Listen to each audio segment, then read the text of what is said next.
Welcome to Rising Woman Leaders. I'm your host, Meredith Ram, and I believe the time has come for women to share their gifts, their voice, and their stories. I love seeing women spiritually and financially empowered, thriving in their life's work, and doing what they love every day. I've gathered a community of women living their dreams to tell us their stories and inspire us to step into more courage, self-love, and feminine leadership. If you like this podcast, use the hashtag Rising Woman Leaders, follow me on Instagram at Meredith Ram, and sign up for email updates at risingwomanleaders.com to get all the new and inspiring content. Now get cozy with a journal and a cup of tea. I hope you enjoy today's show.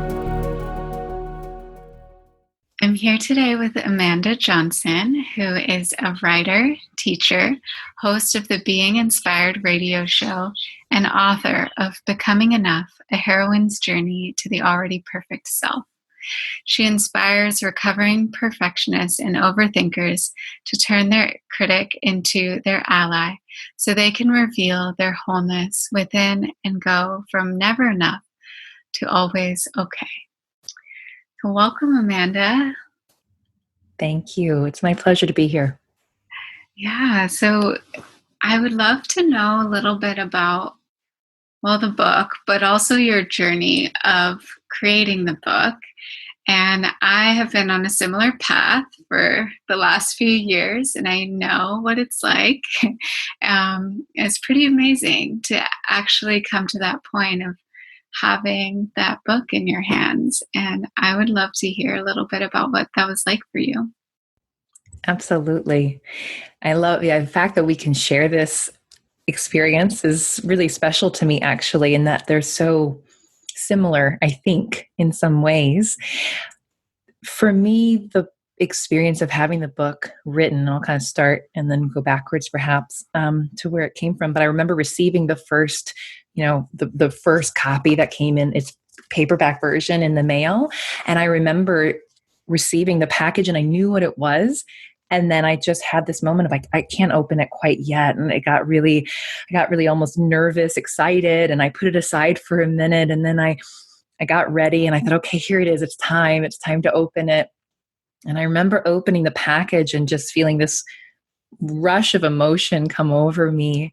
And I have yet to be a mother to give birth to something in literal form. And yet I think I experienced a bit of that, of what that feels like to have spent months, if not years, preparing to have this thing be in existence, and then to actually see it and to hold it and to touch it and to flip through its pages was really special. And I likened a lot of the experience of having written the book to that of being pregnant and giving birth. A lot of my friends and I would often use that as an analogy, in terms of the process leading up to it.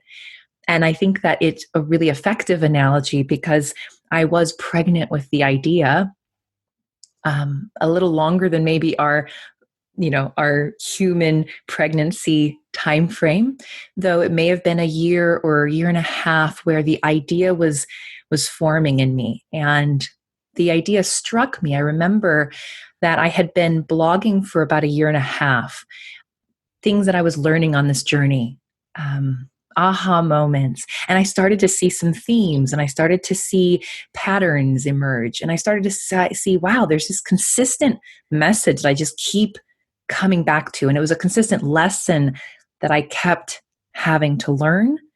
And through that, I discovered, or I was invited to turn that into a book. And so the initial idea to write the book came to me. I thought, okay, I have all this material and then I have all these concepts. And that seed was planted, much like the egg was fertilized. And then there was this time frame of journaling and sorting through ideas and thinking more about it. And maybe that happened for about a year. And then I sat down to write it. And it was just really exciting. I'm going to put it into an outline. I'm going to put it on paper. And I spent a few months doing that. And then I just stopped. I hit a real wall of doubt and of fear. And I don't know if you can relate to that in your journey, but mine was definitely, it came on right after I felt like I was getting the biggest momentum I had yet to date. And that's not surprising, I think, later to realize it's when I was actually getting closest to realizing this dream and realizing this calling. And so everything needed to kind of, flags went up in my ego and said, wait, you can't do this. So I stopped writing for a good 6 to 7 months. And that was when I noticed that there was this, the gestation. So the idea formed, but then it needed to still gestate. And I was able to be patient with myself instead of forcing the process. And then when I sat down again to write, it flowed out of me. And it was like in those last, moments of labor, if I can imagine, where it starts to come out. And then at the very end, you got to push a little harder to get it, get that final chapter, that final bit out.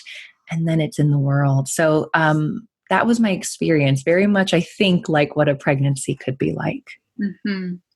Yeah, I recently heard a metaphor about a woman giving birth, and the metaphor of our creative gifts too, giving birth to them.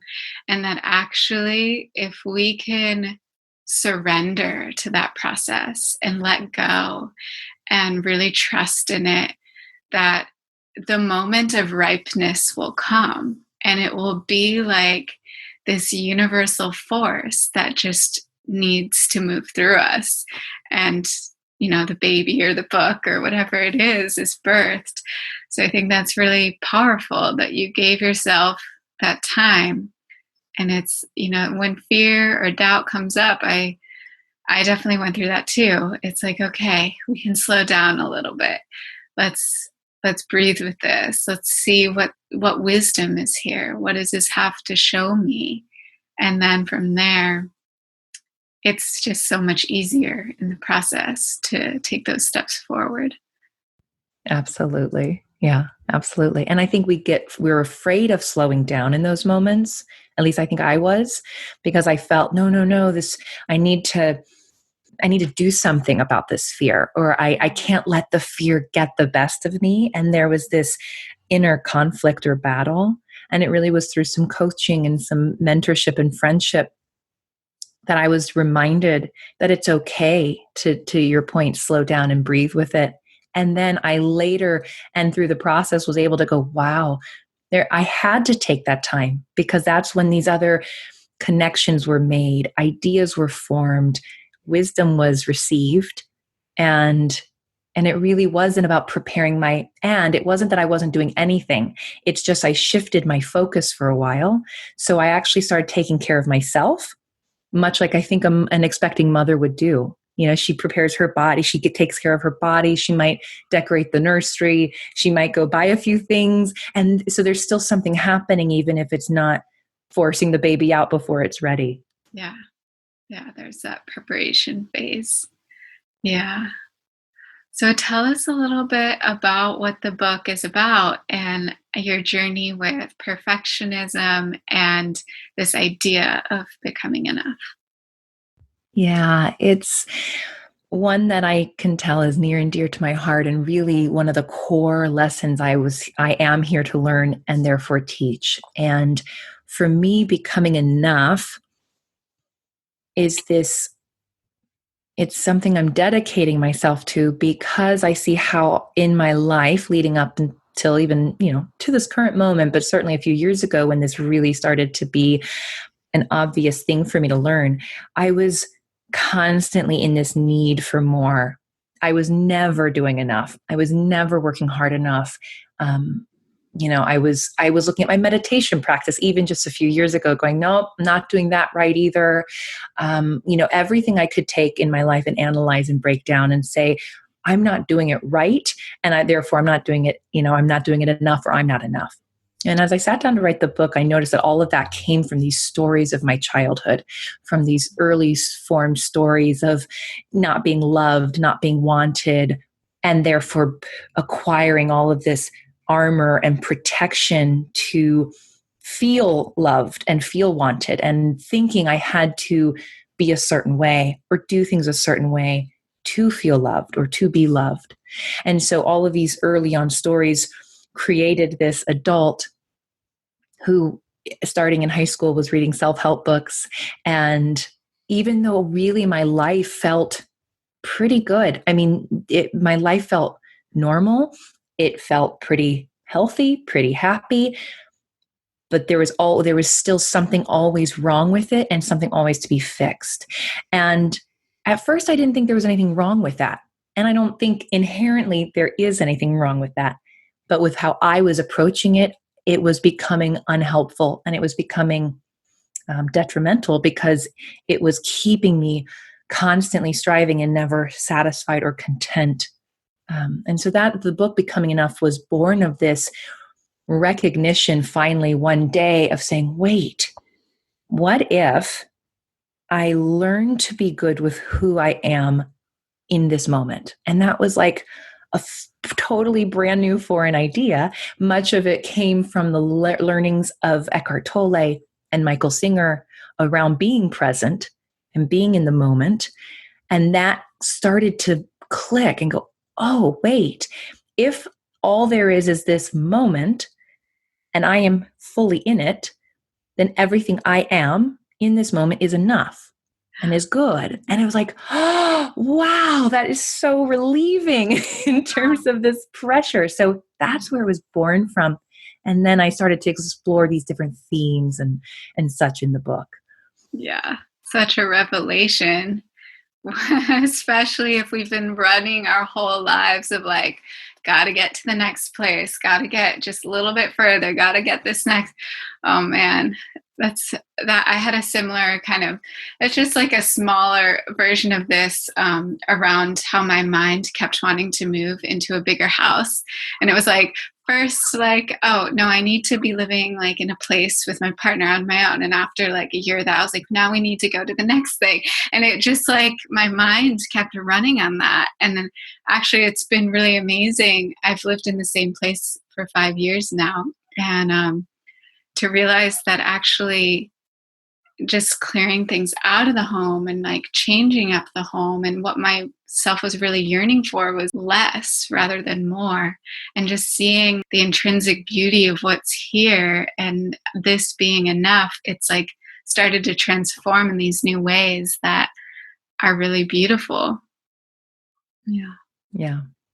And there's something in that whole concept of enoughness. And it's something it's fun because now that I've written this book, I see how the message and lesson transforms. And now I get to work on, I get to chew on it in a new way. The idea of enoughness, and I hear this from people either in reference to the book or just in other conversations, that if we settle for enough, then we'll never grow, we'll never expand. And I hear that because I certainly was a believer of that. And some days I get caught up and, I forget. And it's like, oh, that's right. This is enough. And yet what I've experienced now, having put this into practice for a few years, and kind of what you just said, it's like, once you go, wait, this is enough. It doesn't mean that things aren't still transforming. Actually, things are by nature and much more effortlessly and easily transforming and changing. And I am probably healthier today than I was 3 years ago, not because I feel like I have to, not because I'm striving for some new weight or some new level of achievement or success, but because I actually really desire that. And it feels like the most natural thing to do. So I offer that because I think sometimes we do get hung up on, but then what if I want to improve myself or get better? Right. And really what I find about that, it's like desire is beautiful as long as we can be in that state of releasing our attachments to the outcome. Desire is what moves us forward. It's beautiful to just like feel your desires in your heart, and also to not be putting so much pressure on yourself for it to happen yesterday. Right. I had a really hard time with desire. And I think it's because immediately I had linked desire with, then I'm not okay now. And I linked desire with, well, then that just means I have to do more and I have to work harder because I'm obviously not doing much, or I'm not working hard enough. And I remember reading I think it was in The Four Desires by Rod Stryker. Great book. He's a yoga teacher. I don't know if you're familiar with him or not. Yeah, I hadn't been until I read this book. And I just remember reading about one thing he said where I think a lot of the reasons we don't look at our desires or really feel into them is because it requires us to see how we are not there yet. And that's a really uncomfortable place to be. And so I think in the past, I avoided desire because I didn't want that judgmental, critical loop to start. Like, well, yeah, of course that's what you want, but you're not there yet. And why aren't you there yet? And you should have been there yesterday. And all of the inner critic dialogue. Whereas now, having practiced being good with where I am in this moment, and it's a practice, it's a very active practice, the desire is so much, I just feel so much better. And I love the feeling of desire now because I have a deeper knowing that it is my guiding light. And yet it's not something that I am supposed to have already attained. And it's just, yeah, it was a really powerful shift. That is beautiful. You have this moment in the book of with your inner critic when you're on this hike and you're in the redwoods and everyone's walking in front of you. Can you tell us about that moment? Because I thought that was a really beautiful shift. Thank you. Yeah. So I'm on this hike and I remember, and I've lived with such a judgmental critic in my head my entire life. She's been, my roommate. And so I'm walking along and I just hear her going on and on and on. And mostly it's a little bit about me and why aren't you walking faster? And, because I was lagging quite a ways behind the others. And then she shifted and she's like, well, they're just walking too fast and they aren't really enjoying themselves and, on and on and on. And she just wouldn't let go. But this whole idea of like, they're doing it wrong or I'm doing it wrong. Someone's doing it wrong. We aren't hiking right. And then I finally just stopped in my head. I said, wait, what are you trying to do for me right now? Like, why are you saying this? Basically is what I asked her. I said, why are you saying all this?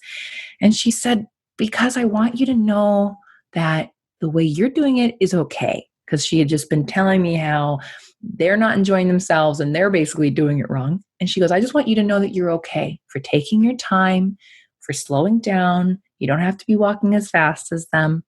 And I said, oh, okay, thanks. But it was interesting because in that moment, and then later when I wrote about it in a book, I had to I revisited that moment. I said, okay, so my critic was trying to keep me safe, trying to let me know that I'm okay. And I think really what that offered me was this idea of how our ego, how any of these defenses we've created in our lives really are trying to protect us. They're trying to keep us safe. So when I become judgmental of you or critical of her, now, of course, those things, they do go both ways. But at times, I think it's serving us as protection. And then more than that, in that moment, I did get a sense, it was almost like my critic was morphing and she was becoming my observer, but it's like she was not fully there yet. Or maybe I couldn't notice the distinction fully, but I noticed that she really was saying, you're okay. You're enough. Like, you're fine. And so there was a shift there. And I think just by asking why she was telling me these things, I was able to pause it long enough to then hear the truth of what really was going on. Yeah, it's like those voices are actually here to help us. And maybe they're just approaching it in a way that we don't want to hear at first. But if we go deeper, there are some layers that can unfold. Yeah. Beautiful. And you also, I wanted to talk about, so you frame the book in the heroine's journey and like this feeling, the call, really the first step of the journey is feeling the call. And it sounds like the call came to you several times before you actually listened.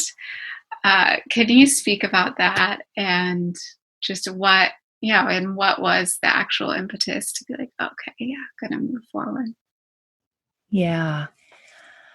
It was interesting. I think, And when I sat down to write the book using the hero's journey or the heroine's journey, this for me, and to use as a framework, I noticed, I said, okay, well then what was, because there, a part of that is the rejection of the call. And so I said, well, when did I reject the call? And I actually needed to get quiet with myself and start to see where that happened. And sure enough, I started to backtrack and see, yeah, there were times in my life when this inner knowing was trying to talk to me and it probably happened 100 other times that I just don't remember, or they were such small moments that they didn't stand out.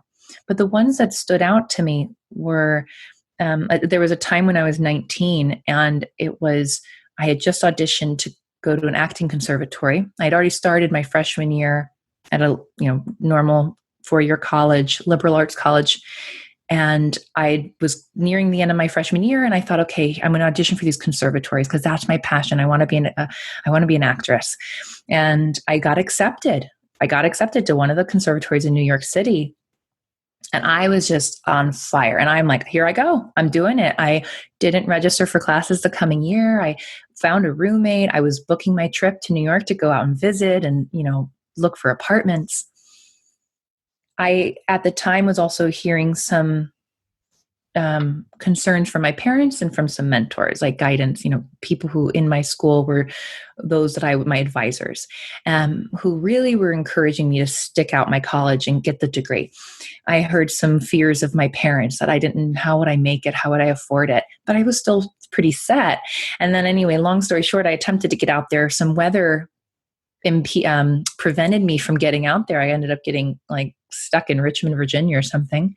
And at that time, I even then always believed there were signs. And I thought, maybe this is the universe telling me something. I didn't know. But either way, I went back home and I made the decision not to go to New York. Now, when I reflecting on it, I think that was one of those calls. That was an invitation of my inner knowing saying, Amanda, you're going to be okay. You can do this. And instead, I let the fears of others and maybe, other events tell me it wasn't right. Now, I don't believe in regrets because I actually believe everything happens for a reason. And I needed that experience to be where I am today. But I think that was one of those moments. And then I think the call, that invitation to trust my knowing, to trust my inner guidance, my inner voice, which really for me is all about I'm okay always. And just to trust in that and not think I need to do things for others or please others, was before I got married. I felt there was maybe a few months before the wedding. I didn't listen to the voice then. I still went ahead and got married. And then there was the third big time where I thought, all right, you need to listen, was to get the divorce. And I did get the divorce. And that was probably that was my saying, okay, I'm hearing the voice. I'm going to trust that knowing and I'm going to take a step. But that wasn't the full on acceptance. I was still in the early phases of, well, what does this now mean to trust my inner knowing? And so I'd say that was kind of when I was cracking open the door or hearing it and saying, okay, I'm just going to take one step and see what happens. And then many years after that was when I finally that felt like less of a big ordeal and more of I guess now I'm ready. And so there's something interesting. I do feel some of the calls came in these bigger moments. And then this last call, I would say, and I do think the call is happening all the time, but the one that I point to was less momentous. And it was more of, I'm just ready. I'm so ready for something else. And I'm willing and I'm going to listen. And so then it happened. And I said, okay, I'll try this other way of being in the world. Yeah. And refusing the call is actually an inherent part of the journey. So if we can just trust in that and see that, we have to learn in our own time to trust the inner guidance. And from what I was reading, it sounds like life got a lot easier once you did start listening to the inner guidance and the inner knowing. Yeah, there's so much less of that. It's really fun now to, a few years in or however long into this practice or into this new way of being in the world. And it doesn't mean that I don't have days where I'm sad or, have a low day, or there are still moments where I'm like, oh, that's right. Life may not look the way I want it to look, and that's okay. And I still am expanding and deepening. And there is such a shift. Like, I was just thinking about this today. In some ways, nothing has changed. And in terms of my external maybe world, in terms of what you'd look at or see, I didn't just become a millionaire overnight, and I didn't, have all of my quote unquote dreams come true.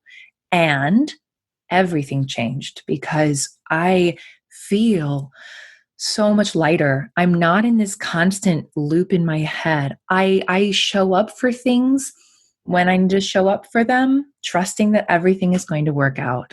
I'm not spending hours getting ready for it or worrying about it. And then I'm not spending hours afterwards wondering if I did it right or could have done it differently. There's just so much more time in my experience to be present, and I've really enjoyed what that feels like. And in a way, I almost can't remember what it used to be like, though I get glimpses, or, I have moments where I'm like, oh, I'm having one of those moments. This is what it used to be like. But for the most part, it really has shifted my experience of life. Yeah. Yeah. There's so much more awareness there. And even though we still sometimes go into those thoughts or those habitual ways of being, we can catch ourselves and be like, actually, I was just reading last night, there's this saying of like, you walk down the street with a hole. The first time you fall in the hole and you're like, I'm here. How did I get here? This isn't my fault. And then the next day you go walk down the street and you fall in the hole again, but then you're like, okay, I see myself here, this is my fault, I did it. And then the next day you go, you see the hole, you walk around the hole, and then the next time you walk down a different street. So there's That's great. a progression of our awareness, and sometimes we see ourselves going down the same old pathways, and it gets easier with time. I wanted to ask you about comparison, and something that I think does come up for women a lot, especially in this realm of entrepreneurship and social media and all of that. If you see someone like a woman or something putting something out there, and and I think we all experience it sometimes, of just that feeling of like, oh, I should have done that, or oh, she's doing something so great, or oh, like what is this, this feeling I'm having. I wonder how you now approach like a moment like that, because I think that could be really valuable for people to be able to move through and think about. Yeah. It is something I actually recently experienced, which it felt like one of those moments like I'm almost about to step in the hole again. It's like, oh, or maybe I even did fall in, and I was like, oh, I know this place. I It happened, and then also it happened right after I released the book. I remember Danielle Laporte's book also came out right around the same time as mine, and my first thought was, don't look at her stuff. Like, just don't look at it. So that's sometimes the tactic I play, which is avoidance. But in this particular time, and I don't remember if I got an email or something, I thought, I wanted to look because I wanted to know who was her publisher or just find out some more information. And I remember going in and just falling down the hole, tumbling of, how much, how many reviews she already had, and how many, I could imagine how many copies had been sold, and all these things, and how pristine her marketing was, and how everything looked great. And she was in all the bookstores and I just felt that sinking sensation. And to top it off, I felt like our books had a very similar message. I thought, oh gosh, well, hers is the one that's everyone's going to hear about, and I just kind of went into that very immediate, defeated state. In that moment, I suppose Well, one thing I think that was effective was to then kind of put a pause on any more looking. I thought, okay, let's get out of the website. So one thing was the removal, like get myself out of what was triggering that feeling, which a lot of times is also why I do avoid most social media most days, because I haven't yet found a way to be in that space and not feel that emotion at least three, four, 3 out of the 4 times I'm on it. So I'm thinking, maybe I just don't need to be on it as much. So that is one way I handle it. Yeah. But then when it did, yeah. Yeah. Putting the blinders on. And sometimes that's really important. Sometimes you need to do that. Yes. Yeah, exactly. Just at a very intentional of, blinders, or where am I going to put my attention? And then I say, once I'm in it, and if I have that feeling, I try to just keep going back to the reminders of the truth that I do know, which is, first of all, nothing is new in a sense, right? So it's not like somebody else created something and they got it first, or now that they've said it, no one else can, or now that they've done it, no one else can. So there's this reminder for me of, first of all, nothing is new, and everything is up for grabs, right? Because the way you say it is different from the way I say it, which is different from the way someone else says it, or makes it, or creates it, or what have you. And so I try to remind myself of those truths. I remind myself that, again, there's a timing for everything, and I don't get to know what that is. So if I see someone else put something out there, like, oh, I should have done that. It's like, well, I'm in my experience of my time frame. So no, I don't have 500 Amazon reviews on my book, and I may or may not ever. And yet it's okay, because my process is going the way it's meant to, and at the pace it's meant to. So I think there's just a reminder of trust as well, trusting the process, trusting the timing, and trusting that I am still showing up the way I am meant to.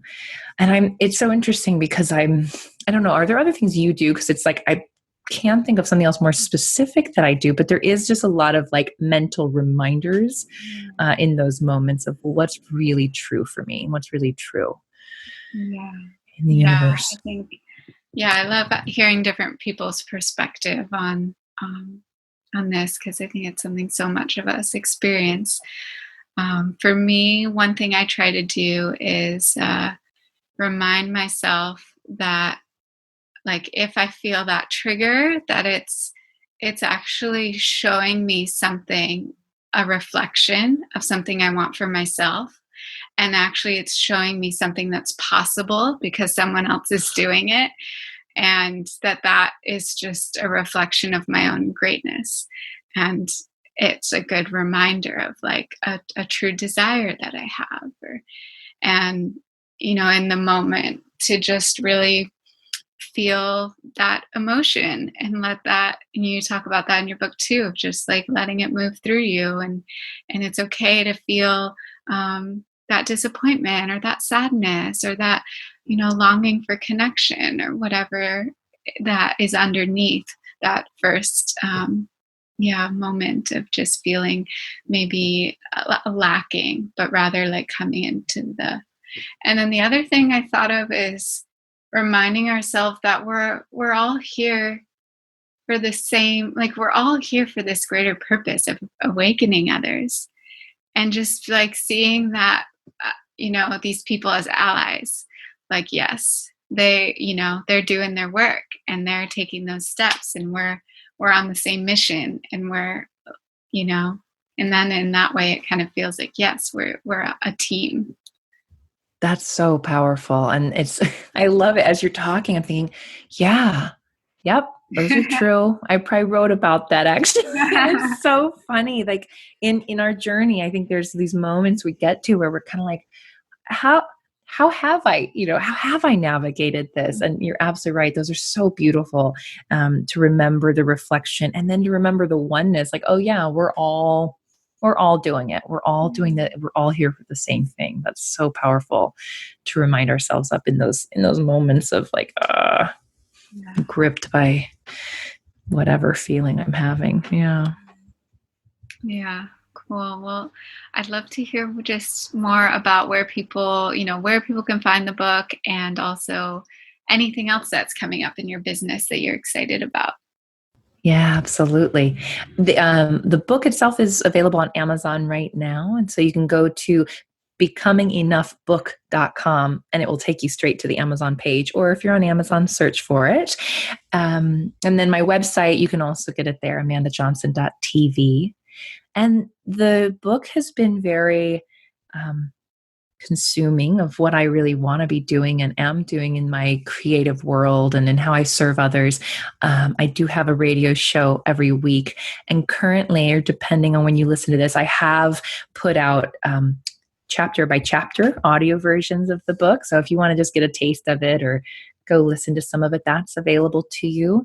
And then I'm working on book 2. So this is the first of a 3-part series. And so that's the current thing that's really, really exciting and creative for me, is to have book number 2 coming out in 2018 is the intention. So yeah. Yeah, that's beautiful. Another birthing process. Go back to your self-care Yes. practices. That's I've actually thought of that going into this one. I'm like, it's like when you have a second child, I suppose you're a little more prepped and ready for it. You're like, okay, this is what I need to do. Could you tell us what is the focus of the next book? Sure. So when I first got the inspiration for this book, it came as a 3-part series, and becoming enough, over the largest concept or theme is around non-judgment, or moving through judgment into observation. Book 2 is about non-resistance, or accepting what is. And as I've gotten clearer and clearer on the outline and how it's all coming out, there were a couple really juicy themes I wanted to talk about. And I think they're starting to integrate pretty nicely, where it's when we can accept what is in each moment, we're practicing accepting who we truly are. And who we truly are is, again, this one being with all things. And so the book is going to look at acceptance and oneness and non-duality, because I'm also seeing how all of these seeming paradoxes are coming up. And I notice how I've shifted from thinking there was this or this, and they are actually all one. And so can we accept that these two seemingly contradictory things are actually the same thing? So that's what's coming up in terms of accepting who we truly are by accepting what is. It's a powerful teaching. Yeah. Do you have any closing words for us today before I complete this call with a little prayer?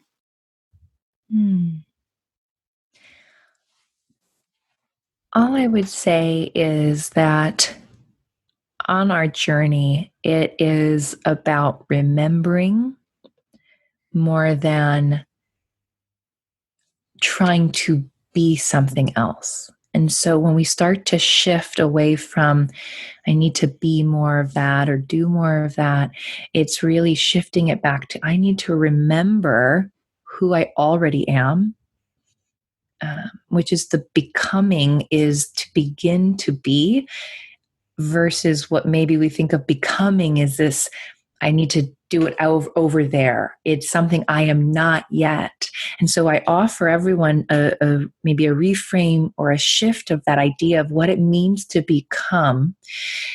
It means to remember who we already are, or to begin to be that which we already are, which can happen immediately in this very moment.